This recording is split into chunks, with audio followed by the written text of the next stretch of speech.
La beauté de nos mains passe bien sûr par celle des ongles. Comment ces ongles poussent-ils? Pourquoi se cassent-ils? Comment éviter de les ronger? Comment les cacher ou les embellir avec les faux ongles nouvelle génération? Tous nos conseils pour des ongles au top de leur forme. Reportage d'Aurélie Badémian. Muriel, femme active et mère de 3 enfants, se plaint de ses ongles pas toujours très jolis. Quant à Michael, son fils cadet, il les ronge. Comme chacun d'entre nous, Muriel et son fils mettent leurs ongles à rude épreuve. C'est ce que va constater notre esthéticienne Aude Landrieux. Alors, qu'est-ce qui ne va pas sur tes mains, Muriel, selon toi? Alors, j'ai des ongles qui sont un peu abîmés, qui se dédoublent, puis j'en ai qui se cassent. Tu les limes, tu les coupes? Alors, pas du tout, pas du tout. C'est uniquement avec les dents. Ah, bah c'est... Aude va tout d'abord observer Muriel dans sa vie quotidienne. Comme beaucoup de femmes, elle fait le ménage et la vaisselle sans gants. C'est dommage que tu ne mettes pas de gants, Muriel, parce que l'humidité prolongée, en fait, sur tes ongles, ça va énormément les ramollir. Donc ils vont être plus fragiles et ils vont casser plus facilement. L'ongle en lui-même est solide. Ce sont nos activités quotidiennes qui le fragilisent, comme le confirme le dermatologue Hervé Degas. Souvent, intrinsèquement, les ongles sont plutôt en bonne santé. Il est très rare d'avoir des carences nutritionnelles ou vitaminiques qui induisent une fragilité de l'ongle, sauf peut-être les carences en fer. Donc le plus souvent, ce sont le fait de tremper de façon exagérée les mains dans l'eau, d'utiliser des produits caustiques, des produits de vaisselle trop agressifs, qui vont fragiliser l'ongle. Pour bien comprendre l'effet de l'eau, voyons d'abord ce qu'est un ongle. Il repose sur ce que l'on appelle le lis, la chair que l'on voit en transparence et qui lui donne sa couleur rosée. L'ongle prend racine ici. Le blanc que l'on aperçoit à sa base, c'est la lunule, la partie apparente de la racine. Le bout de l'ongle, appelé bord libre, c'est tout ce qui dépasse du doigt. Si l'ongle est si sensible à l'eau, c'est parce qu'il est composé de kératine, une protéine très poreuse qui va se comporter un peu comme ce morceau de bois. Lorsqu'on le plonge dans l'eau, il absorbe le liquide. Pour preuve, le niveau d'eau baisse à toute vitesse. Le bois se ramollit et devient cassant, exactement comme vos ongles quand vous faites la vaisselle. Seconde agression, les chocs que vous leur infligez tout au long de la journée. Le seul moyen de les protéger, appliquer un vernis. Si tu lui fais un choc, c'est d'abord le vernis qui va prendre et pas ton ongle. C'est une petite protection de tous les jours.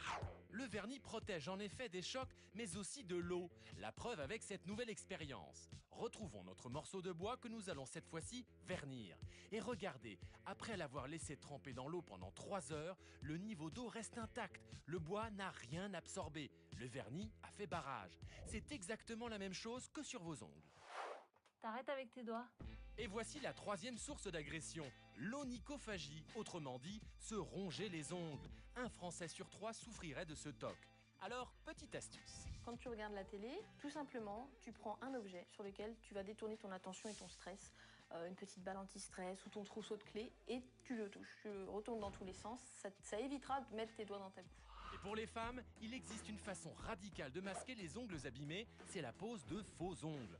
Première méthode, les capsules en plastique. Disponibles dans le commerce pour quelques euros, elles sont faciles à poser avec une simple pointe de colle qui s'enlève au dissolvant. Mais attention, elles ne doivent pas être gardées plus de 48 heures. Explication. C'est pas le plastique ou la colle qui pose problème et qui sont dangereux, c'est surtout la façon dont la capsule est posée sur l'ongle. Donc là, on voit que la capsule se soulève déjà, on n'a pas mis assez de colle, la capsule n'a pas bien adhéré à l'ongle naturel, et là, on a un risque d'infiltration d'eau ou de microbes, de germes, et prolifération et apparition de mycoses. Autre problème, lorsque ces capsules sont portées trop longtemps, elles peuvent adhérer à l'ongle et le fragiliser. Alors, pour une prothèse parfaitement adaptée à votre morphologie, optez pour le comblement façonné sur l'ongle naturel. Jessica va tester le gel UV et Cathy la résine. Allez, on va démarrer. Pour faire de la résine, on mélange une poudre de plastique et d'acrylique à un liquide de façonnage pour lui donner la consistance d'un gel.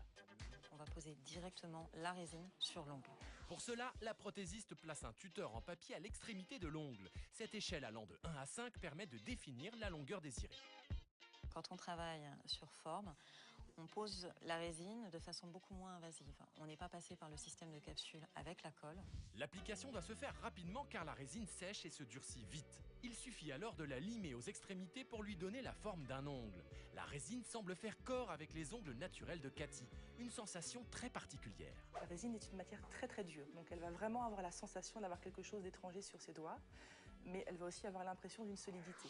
Une matière très résistante mais qui comporte un désavantage esthétique, elle, jaunit avec le temps.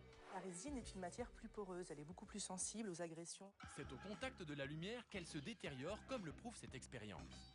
Nous avons placé un bâton de résine 20 heures sous une lampe à UV et regardez le résultat, la résine a considérablement jauni. Afin de masquer cet effet, il faut donc impérativement porter un vernis de couleur sur les ongles en résine. Pour éviter ce désagrément, Jessica a choisi une autre formule, le gel UV. Il est également composé d'acrylique et sa méthode d'application est la même. Donc le gel, c'est un produit qui est prêt à l'emploi dans son pot. On va l'appliquer sur l'ongle, le faire durcir sous lampe UV. Et oui, car contrairement à la résine, il a besoin de ses rayons pour durcir et il ne jaunira pas. Autre avantage, il est beaucoup plus souple. J'ai l'impression que c'est mes ongles. Donc c'est très bien au niveau, c'est très naturel. Seul bémol, le gel UV est beaucoup plus sensible au choc. Si vous êtes une femme active, la résine est préférable car elle est plus solide. Mais pour toutes ces méthodes, un raccord est nécessaire toutes les 3 semaines.